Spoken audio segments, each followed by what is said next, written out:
ಸಮಯ ಸುದ್ದಿ ನಿಮ್ಮ ಧ್ವನಿ ನಮ್ಮ ಸುದ್ದಿ. ಎಲ್ರಿಗೂ ನಮಸ್ಕಾರ. ಏನಿವತ್ತು ಪೊಲೀಸ್ ಇಲಾಖೆ ಶಕ್ತಿಹೀನರ ಮೇಲೆ ದರ್ಪ ಅಂತೇಳಿ ಜನ ಮಾತಾಡ್ಕೊಳ್ತಾ ಇದ್ದಾರೆ. ಅದು ಸತ್ಯ ಆಗ್ತಾ ಇದೆ. ಯಾಕಂದ್ರೆ ಇವತ್ತು ಏನಿದ್ರು ಪೊಲೀಸರ ದರ್ಪ ಶಕ್ತಿಹೀನರ ಮೇಲೆ, ಬಲಹೀನರ ಮೇಲೆ. ಇವತ್ತು ಬಲಾಢ್ಯರ ಮೇಲೆ ಇವರ ದರ್ಪ ಜೀರೋ. ಇವತ್ತು ಯಾಕೆ ಆ ಮಾತನ್ನು ಹೇಳ್ತಾ ಇದ್ದೀವಿ ಅಂದ್ರೆ, ಇವತ್ತು ಶಿಡ್ಲಘಟ್ಟ ತಾಲೂಕಲ್ಲಿ ಏನಿವತ್ತು 1 ಗಂಟೆಯಲ್ಲಿ ರಸ್ತೆ ಬಂದಾದಂಥ ರಸ್ತೆ ಬಂದು 3 ಗಂಟೆ 3:30ವರೆಗೂ ರಸ್ತೆ ತಡೆ ಮಾಡಿದ್ದಾರೆ. ಇಡೀ ಸಾರ್ವಜನಿಕ ವಾಹನಗಳಿಗೆ ಅಡ್ಡಿಪಡಿಸಿದ್ದಾರೆ. ಇವತ್ತು ಜನಸಂಚಾರ ಅಸ್ತವ್ಯಸ್ತ ಆಗಿದೆ. ಇದಕ್ಕೆ ಕಾರಣ ಯಾರು?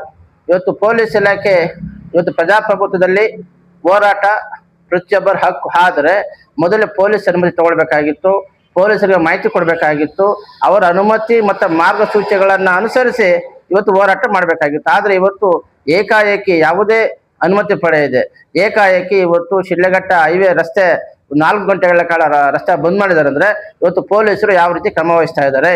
ಇವತ್ತು ಮಾನ್ಯ ಜಿಲ್ಲಾ ಪೊಲೀಸ್ ಅಧೀಕ್ಷರಲ್ಲಿ ವಿನಂತಿ ಮಾಡ್ತಾನೆ, ದಯಮಾಡಿ ತಮ್ಮ ಬಲ ಪ್ರಯೋಗ ಬಲಾಢ್ಯರ ಮೇಲೆ ಇರಲಿ, ಬಲಹೀನರ ಮೇಲೆ, ಶಕ್ತಿಹೀನರ ಮೇಲೆ ಅಲ್ಲ. ಇವತ್ತು ಇನ್ನೊಂದು ನಾನು ಮಾಧ್ಯಮದಲ್ಲಿ ನೋಡಿದೆ, ಇವತ್ತು ಒಬ್ಬ ವ್ಯಕ್ತಿ ರಾಜಕಾರಣಿ ಇವತ್ತು ಶಾಸಕರ ಜೊತೆಯಲ್ಲಿ ಇರ್ತಾರೆ. ಅದೇ ಹೋರಾಟ ಸಂದರ್ಭದಲ್ಲಿ ತಾನು ಹೇಳಿದೆ ಪಕ್ಕದಲ್ಲಿರ್ತಕ್ಕಂಥ ಮಹಿಳೆಯರ ಮೇಲೆ, ಶಾಸಕರ ಮೇಲೆ ಒಂದು ಹೇಳಿಕೆಯನ್ನ, ಶಾಸಕರನ್ನ ಬಯೋದ ರೀತಿ ಹೇಳಿಕೆಗಳನ್ನ ಕೊಡಿಸ್ತಾರೆ. ಇದು ನಿಜವಾಗ್ಲೂ ಕೂಡ ಖಂಡನೀಯ. ಇವತ್ತು ಶಿಡ್ಲಘಟ್ಟ ವಿಧಾನಸಭಾ ಶಾಸಕರು ರೈತರ ಮಗನಾಗಿ ರೈತರ ಪರ ಕಾಳಜಿ ಇರ್ತಕ್ಕಂಥ ಶಾಸಕನಾಗಿರೋದ್ರಿಂದ ಇವತ್ತು 540 ಎಕರೆ ಇವತ್ತು ಕೃಷಿಗೆ ಯೋಗ್ಯವಾದ ನೀರಾವರಿ ಪ್ರದೇಶವನ್ನ ಬಿಟ್ಟಿದ್ದಾರೆ. ಇವತ್ತು ಹಾಗಾಗಿ ಅವರಿಗೆ ಇಡೀ ಜಮಖಂಡಿ ಹೋಬಳಿ 13 ಹಳ್ಳಿಗಳ ರೈತರು ಅವರಿಗೆ ಧನ್ಯವಾದಗಳು ಹೇಳಬೇಕು.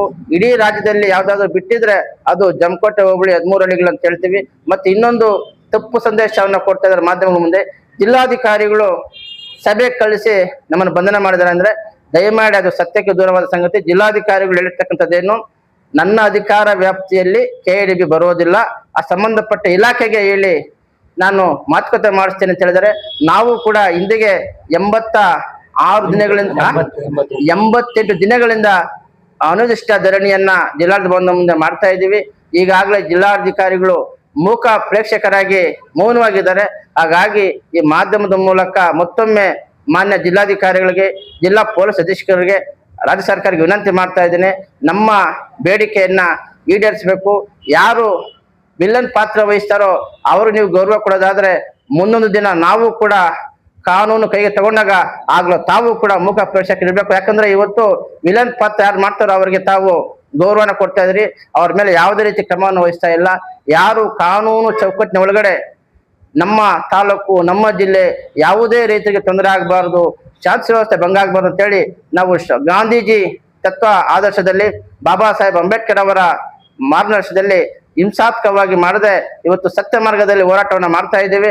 ಆ ಹೋರಾಟವನ್ನು ಏನಾದರೂ ತಾವು ಲಘುವಾಗಿ ಪರಿಗಣಿಸಿದ್ರೆ ಮುಂದೊಂದು ದಿನ ನಾವು ಕೂಡ ಅದೇ ರೀತಿ ಬೀದಿಗೆ ಇಳಿಬೇಕಾಗುತ್ತೆ. ಅವಾಗ ಏನೇ ಕಾನೂನು ಸಂಸ್ಥೆ ತೊಂದರೆ ಆದ್ರೂ ಕೂಡ ನೇರ ಹೊಣೆ ಮಾನ್ಯ ಜಿಲ್ಲಾಡಳಿತ ಅಂತ ಹೇಳಿ ಮಾಧ್ಯಮದ ಮೂಲಕ ಎಚ್ಚರ ಕೊಡ್ತಾ ಇದ್ದೀನಿ. ನಮಸ್ಕಾರ.